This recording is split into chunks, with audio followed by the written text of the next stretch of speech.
But we had a good core, Justin, AJ, and it was really important for AJ to be here because AJ was awesome tonight. You have to admit, and that was just being able to have him for 2 weeks.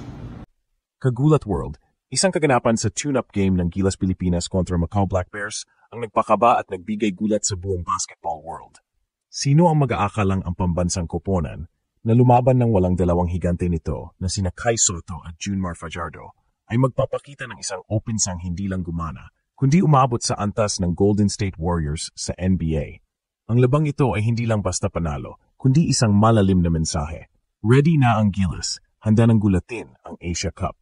Sa kabila ng matinding pressure at ang pagliban ng kanilang cornerstone big men, ipinamalas ng Gilas ang isang nakamamanghang small ball execution sa ilalim ng diskarte ni Coach Tim Cohn. Ang bilis ng bola, ang fluid na galaw ng mga players, at ang nakakabilib na floor spacing ay naging sanhi upang magmukhang walang kawala ang opensa ng Gilas na parang isang well-oiled machine. Ang Macau Black Bears na sinubukan ng lahat ay tuluyang napilitang sumuko sa ipinakitang lakas at versatility ng Gilas na nag-overcome pa ng malaking depisit sa laro. Ang tanong ngayon, Kagulat World, ay kung paano nagawa ito ng Gilas. Ito ba ang bagong mukha ng pambansang koponan na magpapabago sa landscape ng Asian basketball?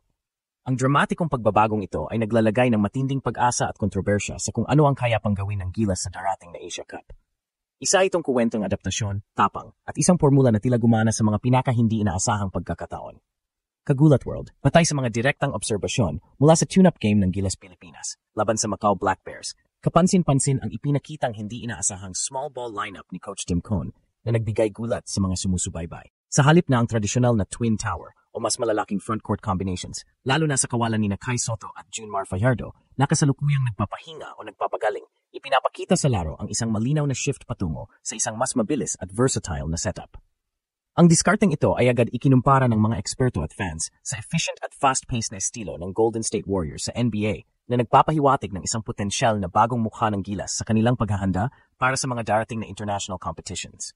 Ang GSW-style small ball na naging trademark ng Golden State Warriors sa kanilang championship runs ay kilala sa bilis ng bola, floor spacing, at versatility ng mga players na kayang mag-switch sa iba't ibang posisyon.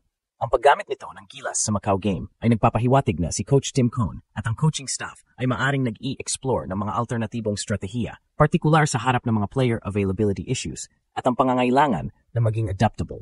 Hindi ito isang simpleng pagsubok lang, kundi isang potensyal na pagbabago sa identity ng koponan na naglalayong maging mas agile at unpredictable sa opensa at depensa.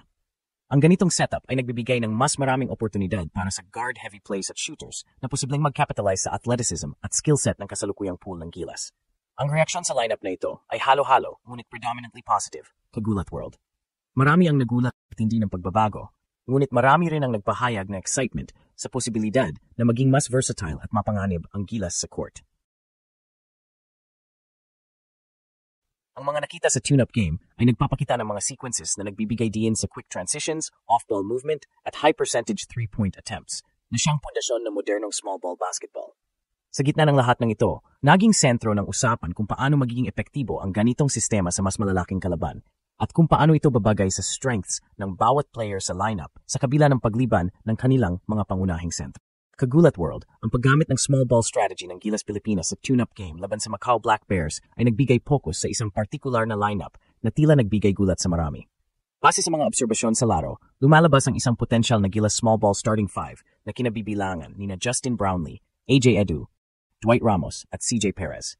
Ang kombinasyong ito ay nagpapakita ng isang roster na may balance ng outside shooting, athletic defense at versatility na siyang pundasyon ng GSW-style small ball. Ang bawat player sa listahang ito ay nagtataglay ng kakayahang mag-guard ng multiple positions at mag-contribute sa mabilis na pace ng laro. Isang mahalagang aspeto ng modernong basketball, lalo na sa kawalan ni Kai Sotto at Junmar Fajardo. Si Justin Brownlee, ang natural na offensive engine ng unit. Ang kanyang kakayahang umiscore mula sa lahat ng antas ng court, sa loob man o sa labas ng arko, at ang husay niya sa pag-facilitate ay nagbubukas ng malaking espasyo para sa kanyang mga kasamahan. Ang kanyang three-point shooting threat at ang agresibo niyang pag-drive sa basket ay nag-co-create ng mismatches na mahalaga sa small ball. Para naman sa frontcourt sa ganitong setup, ang game ay nagpakita ng coexistence ni na AJ Edu. Ang kanilang presensya ay nagbibigay ng flexibility sa depensa na kayang mag-switch sa pick and rolls nang hindi nawawala ang critical na rim protection. Kilala si Edu sa kanyang athleticism, footwork at shot-blocking prowess, rebounding tenacity at kakayahang mag-disrupt ng offensive flow sa paint. Ang kanilang magkaibang strengths ay nagko-complement sa isa't isa para bumuo ng isang dynamic na tandem sa small ball. Sa perimeter, sina Dwight Ramos at CJ Perez ay nagdadala ng pambihirang dynamic defense, solidong ball handling at reliable scoring. Si Ramos ay isang tunay na two-way player, may kakayahang bumato mula sa malayo, dumipensa sa key opponents, at mag-rebound. Samantalang si Perez naman ay kilala sa kanyang walang tigil na energy, agresibong drive sa basket, at kakayahang mag-init sa transition offense. Ang kanilang kombinasyon ay nagbibigay sa gilas ng kakayahang mag-transition ng mabilis mula depensa tungo sa opensa at mag-execute ng high-octane offense. Ang pagtukoy sa GSW style ay nagmumula sa ideya na ang bawat player sa lineup na ito ay may kakayahang mag-ambag ng malaki sa parehong scoring at depensa, lumilikha ng isang fluid at unpredictable na unit na kayang i-exploit ang mga mismatches. Ito ay isang malinaw na paglipat mula sa traditional Gilas setups na nagpapakita ng adaptability at strategic exploration ng coaching staff sa kabila ng patuloy na unavailability ng ilang key big men. Kagulat World, sa gitna ng usap-usapan tungkol sa small ball lineup ng Gilas sa Macau tune-up game, hindi maiwasan ang paghahambing sa mga big men ng pambansang koponan, partikular kina AJ Edu, Kai Soto at Junmar Fajardo.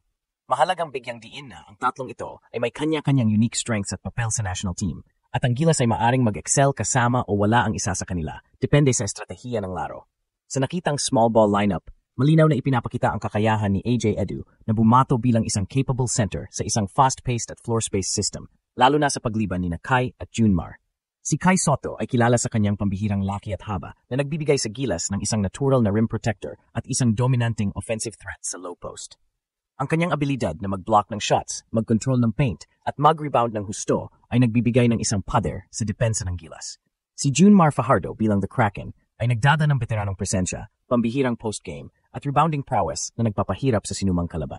Ang kanilang dalawa ay nagbibigay ng traditional na big man advantage na kayang mag-demand double teams at mag-domina sa ilalim. Gayunpaman, sa isang fast-paced, small ball system na tulad ng ipinapakita sa laro, ang bilis, versatility, at abilidad na mag-spread ng court ay mas binibigyan ng halaga.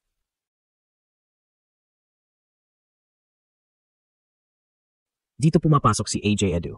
Bagamat hindi kasing tangkarang tulad ni Soto at Fajardo, si Edu ay nagtataglay ng kahangahangang athleticism, quickness, at defensive instincts na akma para sa modernong laro.